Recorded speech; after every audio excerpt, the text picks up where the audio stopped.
Salut tout le monde, très urgent. Aujourd'hui, mercredi 21 mai 2025. Le franc CFA n'est plus garanti par la France.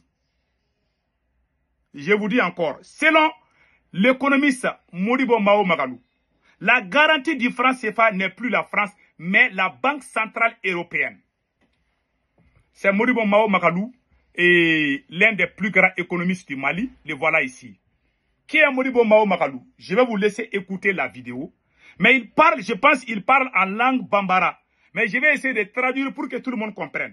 Et j'ai un message d'alerte. La France dit qu'elle ne garantit plus le franc CFA, que c'est l'Union européenne qui va garantir le franc CFA. Quels sont les avantages et les inconvénients? Nous allons écouter notre frère Modibo Mao Magalou et nous allons parler, nous allons aussi donner notre avis par rapport à cette situation. Parce que ça, c'est une nouvelle que je viens d'apprendre aujourd'hui, mais moi, je ne savais pas où. Donc, la France ne veut plus être dedans. Maintenant, c'est l'Union européenne. Donc, on va écouter Modibo Mao Magalou. Donc, c'est une parité fixe. Maintenant, c'est pas avantage, voilà, inconvénient, voilà. Parce que, en ni, jamana, ware, jamana, shegi mi Afrique les bien fait, mais nous, c'est pas, mais nous, boulot. On y, Francis de Djele, mais c'est pas quoi, mais maintenant, Francis fana be tondo de la Union européenne. Donc, Yamaria be Union européenne ne bolo sa. On ni Union européenne ne tche CFA kola. Voilà. Il dit que désormais, le franc CFA est garanti par l'Union européenne et non la France. Maintenant, on écoute les restes. CFA là, faut Union européenne qui a accord. Parce qu'avec Francis en fait ça. Donc, pour que la CFA ait une garantie, pour que Anafa Mayoro Dounyana, parce que CFA, il peut se cailler le euro là à tout moment. Ni CFA, il peut se cailler le euro là. Basani, Jamana Munga Ware Boubou, nous te fait la Jamana 3 fois, mais ni fait que Luka Warta, car faut qu'il va y aller ma CFA là, ou bien dollar là. Faut qu'on voit Soba, Banque Centrale, au début, Yamaria Dima. Voilà. Il dit que ils ont fait une faveur aux pays qui utilisent les francs CFA. Mais pour moi, c'est un piège. Quand tu as les francs CFA, on peut échanger ça en euros. Auparavant, quand il y a francs CFA, là, ce n'est rien, peut-être face aux Européens. Mais aujourd'hui, là, ils ont tenu compte. Donc, ils veulent vraiment, ouais. Donc, désormais, c'est l'Union européenne qui garantit le franc CFA. Je me rappelle bien, quand la force française est venue au Mali, on les appelait au début la force Serval. Après, ils ont dit Barkhane, la force Barkhane. Mais après, la France a appelé les forces allemandes, anglaises, estoniennes et beaucoup de soldats européens que la France même a nommé Takuba. Pour qu'on ne dise pas que c'est la France seule qui est au Mali. Donc, ils veulent amener l'Union européenne au Mali. Vous vous rappelez bien, c'est les mêmes scénarios photocopies qu'ils sont en train de faire avec le franc CFA. Puisque les gens crient, ah, c'est la France qui nous utilise, les francs CFA, oh, bah, la France. Donc maintenant, la France va passer les relèves à l'Union européenne. Mais l'Union européenne, c'est la France. C'est que les gens oublient. Ce monsieur qui vient de parler est un patriote et moi, je l'aime beaucoup. J'aime monsieur Modibo Magalou. C'est un vrai économiste. Il dit vraiment des choses intéressantes. Ce qu'il vient de dire, c'est la vérité. Voilà. Donc, la France va donner les relèves à l'Union européenne. Donc, tout le monde va dire, ah, c'est l'Union européenne. C'est une façon de nous garder dans le franc CFA. Ils ont fait la même chose, hein. Ils ont amené les forces allemandes. Ah, vraiment, le Mali est contre la communauté internationale. Quand on dit qu'on va sortir du franc CFA, ils vont dire qu'on est contre la communauté internationale. Voilà, parce que ils ont passé parce qu'ils ont peur que les pays de l'AES la quittent comment on appelle les francs CFA. Maintenant, le conseil que moi je donne aux pays de l'AES, les présidents du Mali, du Burkina et du Niger, et plus particulièrement le capitaine Ibrahim Traoré, le général Tchani et Assimi Goïta, moi je vous dis, hein, il faut quitter le franc CFA le plus vite possible. Il faut créer la monnaie AES. Cette histoire-là est une histoire très ambiguë. Moi, c'est ce que moi je vous dis. Hein. C'est une histoire ambiguë. Oui, c'est une histoire ambiguë. Parce que quand l'Union européenne va prendre, c'est la même chose que la France. Il y a des bonnes choses qu'ils ont fait. Ça, il faut être honnête. Hein. Le fait donner accès à l'euro directement avec le franc CFA. Ça, c'est quelque chose qui est bien. Mais c'est toujours pour nous mettre les bonbons dans la bouche, là. Pour qu'on reste, pour dire, ah, vraiment, c'est bon maintenant. Hey, cherchons à être indépendants. Il n'y a aucun pays de ce monde-là ne peut se développer avec la monnaie étrangère. C'est impossible. Aucun pays n'ira nulle part. On peut se développer un peu là, mais on aura toujours des crédits sur nos dos. On aura des crédits sur nos dos. Je vous dis ça aujourd'hui. Les États-Unis ont le dollar, non? N'est-ce pas? C'est un pays vraiment, c'est la première puissance. La Chine a yuan ou bien yuan. Les Russes, là, ils ont rubrique, quoi, je ne sais pas, là. Les Russes ont leur propre monnaie, non? Toutes les grandes nations, là, ont leur monnaie. Donc, l'AES doit chercher à créer sa propre monnaie. Je vous donne un exemple. Le 1er juillet 1962, le président Modibo Keïta a quitté le franc CFA. Le Mali a créé sa propre monnaie à partir de juillet 1962. Le 1er juillet 1962, le président Modibo Keïta retire de facto le Mali dans la zone franc en créant le franc malien. C'est Modibo Keïta avec les Russes et les Tchèques. Ils ont créé ça. Donc, vous voyez, en ce moment, c'était l'Union soviétique, USSR.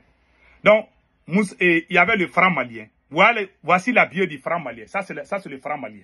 Avec ça, Modibo Keïta a construit 8 usines.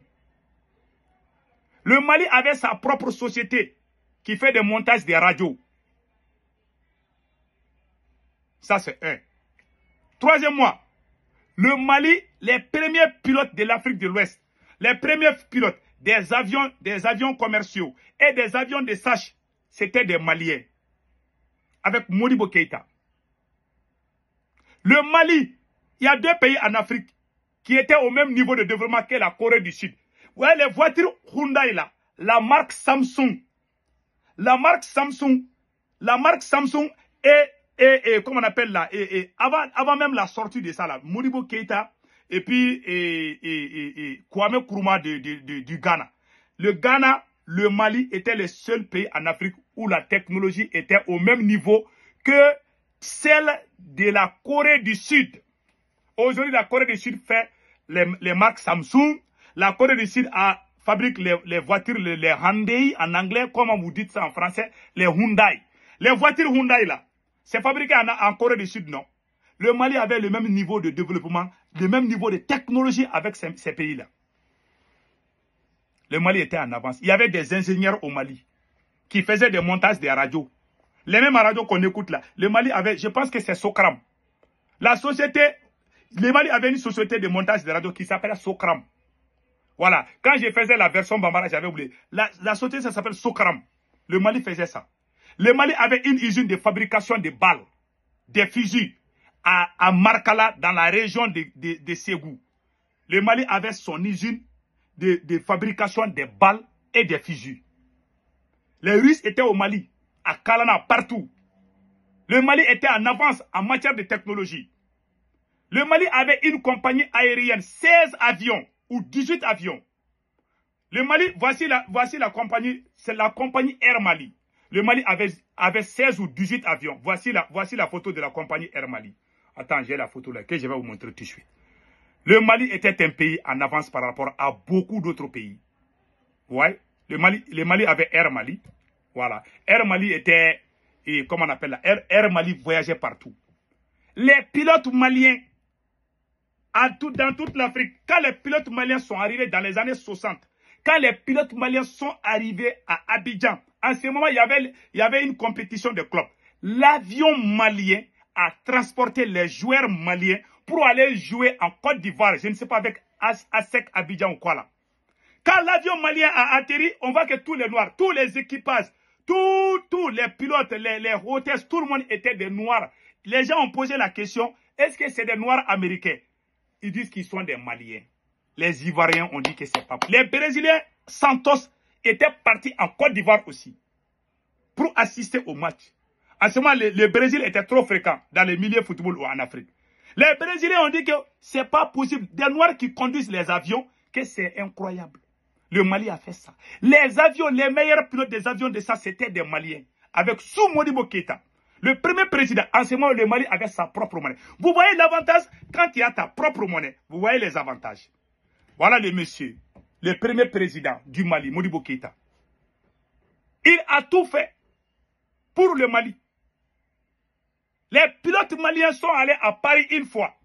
Il est resté président jusqu'à sa mort. Il a refusé. Quand il est devenu président, il a refusé d'aller en France. Voilà. Un vrai panafricain. Si vous voulez trouver un vrai panafricain, c'est lui. Quand il était instructeur là, il a giflé un commandant blanc. Il a fait la prison à Paris. Modibo Keïta, si je ne me trompe pas. Ouais. Modibo Keïta a été emprisonné par les colons français. Ils ont mis sur son dossier parce qu'il était enseignant. Ils ont mis sur ce dossier que c'est un rebelle. Hein. Il faut lui surveiller de près. Avant même l'indépendance du Mali, ce monsieur que vous voyez, qui a été torturé, arrêté par des militaires en 1968. Le Mali était en avance par rapport à beaucoup de pays. C'est lui qui a fait la médiation entre les États-Unis. Il y avait deux présidents, comment on appelle là, il y avait deux présidents, je vais vous montrer les images tout de suite. Il y avait Modibo Keïta, il y avait un président indonésien. Je pense que ça doit être Indonésie. Ces deux présidents-là ont été choisis par l'Union soviétique et les États-Unis pour parler la paix entre les États-Unis et l'Union soviétique. En ce moment, ce n'était pas la Russie, mais c'était l'Union soviétique. Le Mali est tombé, quand je pense, dans les années 60, c'est le Mali qui parlait entre les grandes nations.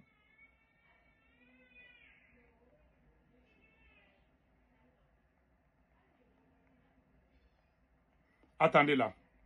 Je vais vous montrer ça tout de suite. Je pense que je dois avoir... Voilà Modibo Keïta et le président Kennedy. C'est Modibo Keïta qui a mis fin à la guerre qui a mis fin au conflit saharo-sahélien entre le Maroc, je pense entre le Maroc et l'Algérie. Voilà Modibo Keïta depuis l'aéroport. Depuis l'aéroport, c'est le président américain John Kennedy qui est parti rencontrer Modibo Keïta à l'aéroport de JFK à New York ici. Regardez la photo. Ça, c'est le président Modibo Keïta à sa descente de l'avion. Quel président peut quitter en Afrique pour venir et que le président américain va aller à l'aéroport te rencontrer? Parce que les traîtres nous ont unis par des... Ça, c'est dans les années 60. Ça, c'est il y a plus de 60 ans. Ouais, ça, c'est Modibo Keïta. Quand un président malien quittait pour venir aux États-Unis, c'est le président américain lui-même qui partait à l'aéroport. Voilà Modibo Keïta à la Maison Blanche. Le voilà assis avec son boubou. Ça, c'est Modibo Keïta comme ça, entouré par les gardes du corps du président Kennedy des États-Unis. C'est lui qui a parlé. Quand il y avait problème entre les Américains et les Russes, là, avec les problèmes de missiles de Cuba, là, c'est Modibo Keïta qui est venu parler avec les Américains et les Russes. Il est venu aux États-Unis après il est parti en Russie et en Union soviétique. C'est lui qui faisait la médiation. Quand on met les indignes au pouvoir, les gens qui n'ont pas de dignité, les traîtres, on ne nous considère plus. Mais pourtant, c'était un révolutionnaire, mais respecté par les Américains. C'est ce lien qui existe entre les États-Unis et le Mali. Les gens ne comprennent pas. Modibo Keïta, le Mali n'avait aucun problème avec les Américains dans les années 60. Quand le Mali trouvait son indépendance, le Mali n'avait aucun problème avec les Américains. Voilà, Modibo Keïta assis ici avec le président Kennedy. Le président américain qui a été assassiné, c'est John F. Kennedy. Voilà, c'est Modibo Keïta. Quand il est descendu à l'aéroport, là, aucun président malien là, ou africain ne peut venir à l'aéroport. Tu vas voir le président américain va aller à l'aéroport là. Il va envoyer, peut-être qu'il va envoyer ses gars, peut-être il va envoyer ses employés pour aller te chercher à l'aéroport. Lui-même, il est à la Maison Blanche. Mais à cette période-là, on était tellement respectés parce qu'il y avait des personnes dignes, comme les Sékou Touré, comme les Modibo Keïta qui dirigeaient, comme les Kwame Nkrumah.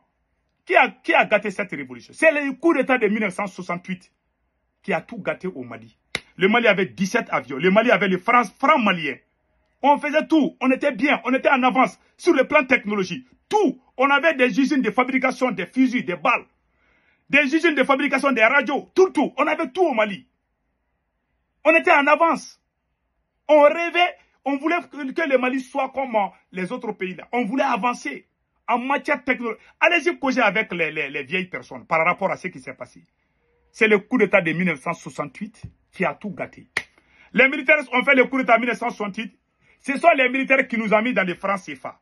Les accords de défense avec la France, ce sont les militaires qui ont signé. Oui. Voilà. Voilà l'histoire de mon pays. Personne ne peut gâter.